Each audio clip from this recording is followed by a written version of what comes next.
नमस्कार, मैं डॉक्टर मनीष आपका स्वागत करता हूँ। अपने राजस्थान के टूर में मैं पहुँचा हूँ सालासर धाम, जहाँ पे हम गौरीशंकर आश्रम में रुके हैं। और इस आश्रम के मुख्य महंत हैं स्वामी सिद्धेश्वरानंद वेदांताचार्य जी, जो कि प्रदेश अध्यक्ष भी हैं राष्ट्रीय हिंदू युवा वाहिनी के। इनको हमने अपनी टैक्टी के बारे में बताया और इनको बहुत प्रसन्नता हुई इसके बारे में जान के, और इन्होंने हमको आशीर्वाद भी दिया और ताकि हमारा ये कार्य सफल हो।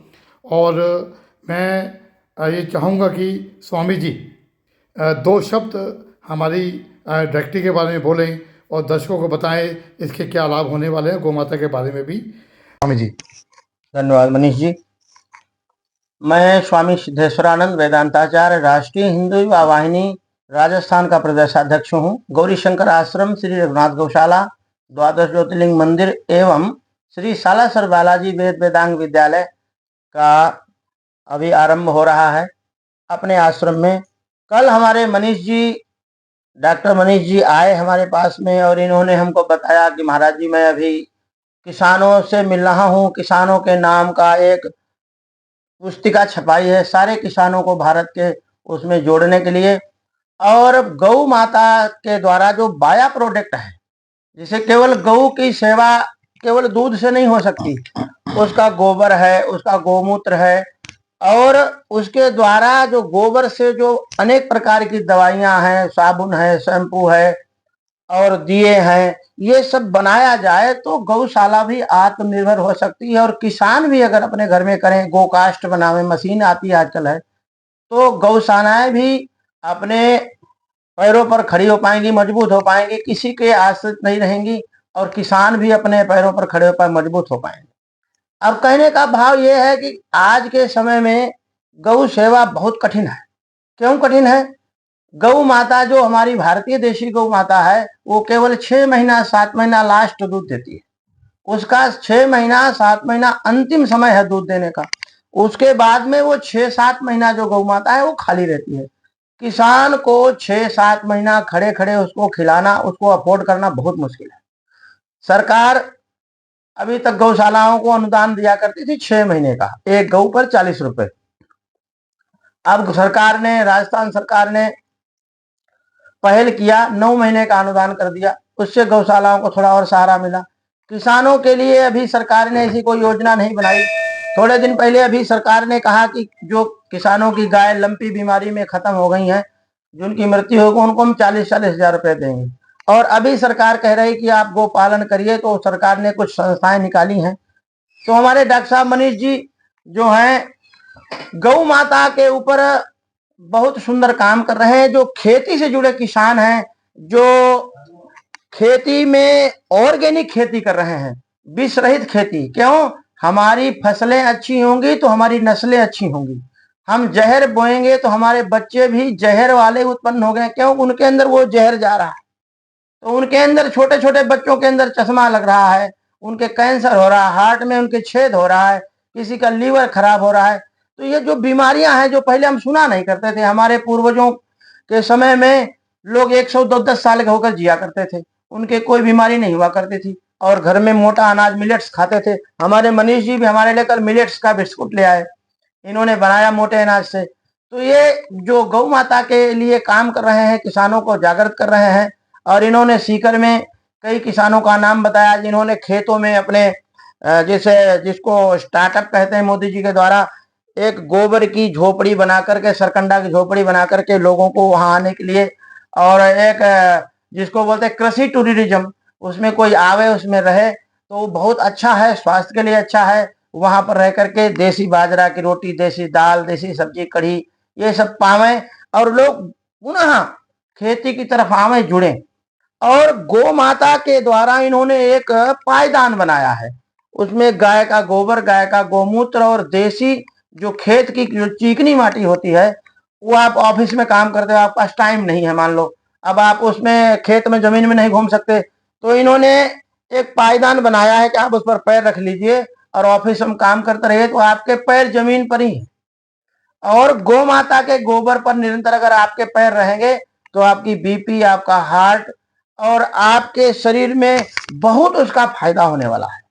दो सबसे बड़ी जो बीमारियां हैं, जिनको राज रोग कहते हैं, जो हार्ट और बीपी और शुगर, तो शुगर तो जिसके हो जाता है उसके तो भी जिंदगी भर पीछे ही नहीं छोड़ता है।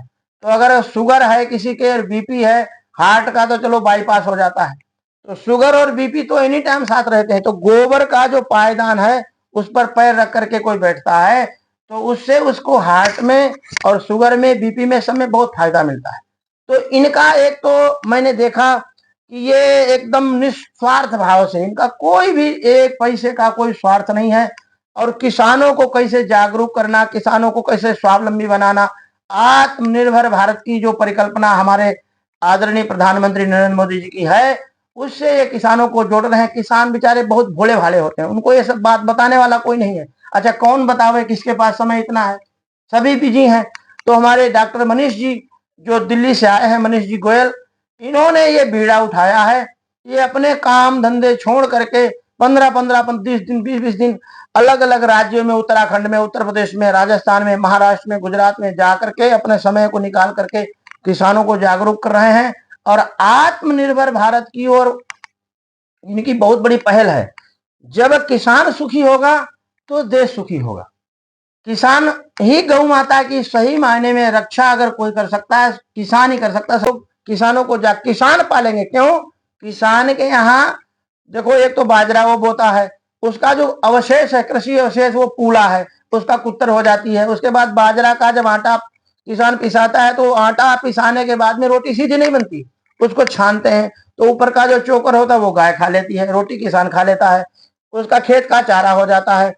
जो सब्जी खेतों में उगती है थोड़ी किसान खा लेता है, जो बचती है वो गाय खिला देता है। अनाज हो जाता है, दलिया। तो किसान को बाया प्रोडक्ट खेत से बहुत कुछ मिल जाता है, जिससे उसको बाजार पर निर्भर रहने की जरूरत नहीं है।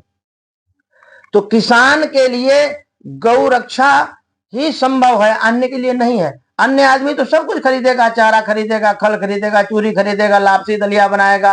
किसान के खेत में सब कुछ होता है। जब से किसानों ने गौ को घर से निकाल दिया, अब हमारे आश्रम में भी लोग आते हैं गौ माता को छोड़ने के लिए। महाराज एक गौ लेकर आए हैं, 1100 रुपया रसीद कटा दे। अब 1100 की रसीद हम गाँव कितने दिन खाएगी? 1100 में तो 2 दिन चारा को नहीं मिले। पर क्या करें, मजबूरी है, उनकी भी मजबूरी है। मैं तो कहता ठीक है भाई, छोड़ दो, क्या करें, हमारे पास जो भी शक्ति सामर्थ्य है उसका हम उपयोग करके इनको खिलाएंगे। तो कहने का अभाव है, जब तक किसान गोपालन नहीं करेंगे तब तक किसी गौशाला की बस की बात नहीं है, सरकार की बस की बात नहीं है कि गौ रक्षा, गौ संवर्धन, गौ संरक्षण हो सके। वापस किसानों को सरकार ऐसी नस्ल उपलब्ध करावे जो दूध वाली नस्ल हो, अच्छे सांड उपलब्ध करावे। सरकार अपने द्वारा जो सीमन का प्रोग्राम है, जो ब्रीड सुधार है, नस्ल सुधार है, वो उस पर काम करेगी सरकार। तो किसानों को गाय सरकार दे और अच्छी नस्ल के सांडों का संवर्धन करे, और कुछ जिम्मेवार व्यक्ति हैं उनको लगावे कि आप जब गाय हिट में आवे तब इस सांड से आप गाय को दूध करवाइए। उससे क्या होगा, एक तो उसकी नस्ल में फायदा है कि उससे बाछी ही आती है, बछड़ा नहीं आता है। तो आजकल बछड़ा कोई रखना नहीं चाहता, सांडों की बड़ी दुर्दशा, सड़क पर सांड फिर रहे हैं मारे मारे। बाछी होती तो लोग रख लेते हैं, चलते कोई नहीं, आगे 2 साल में ब्याह जाएगी, दूध खाएंगे। तो किसानों को सरकार जागरूक करे और किसानों को नस्ल पर काम करे। हमारी भारतीय नस्ल जो देसी गौ माता है उसका दूध धीरे धीरे धीरे सूखते सूखते सूखते 2-2.5 लीटर पर रह गया। अब 2 लीटर दूध में किसान क्या खुद खाएगा, क्या गाय खिलाएगा, और उससे उसका पोषण ही नहीं हो पाएगा। तो किसानों को सरकार उन्नत नस्ल के सांड उपलब्ध करावे और उनको सब्सिडी के रूप में कुछ भी सुविधाएं दे, शेड बनाने के लिए, उनको चारा के लिए, और किसी भी प्रकार से उनका सहयोग सरकार किसानों को मजबूत बनावे, तो सब कुछ होगा। और ये मनीष जी जो पहल कर रहे हैं, इसमें इन्होंने पूरे भारत के किसानों को जोड़ रखा है। उसकी एक इन्होंने डायरी बनाया, डॉक्यूमेंट्री बना रहे हैं, सब जगह जोड़ रहे हैं, और प्रधानमंत्री मोदी जी का ही मिशन को आगे बढ़ा रहे हैं। मोदी जी यही चाह रहे हैं कि आत्मनिर्भर भारत, लोकल फॉर वोकल। तो जो अपने देश का जो प्रोडक्ट है, जो अपने मेक इन इंडिया का जो प्रोग्राम मोदी जी का है, उसी को हमारे डॉक्टर मनीष जी गोयल जो दिल्ली से आश्रम पधारे कल, और बहुत सरल हैं, बड़े सज्जन हैं और बड़े भगवत कृपा प्राप्त हैं।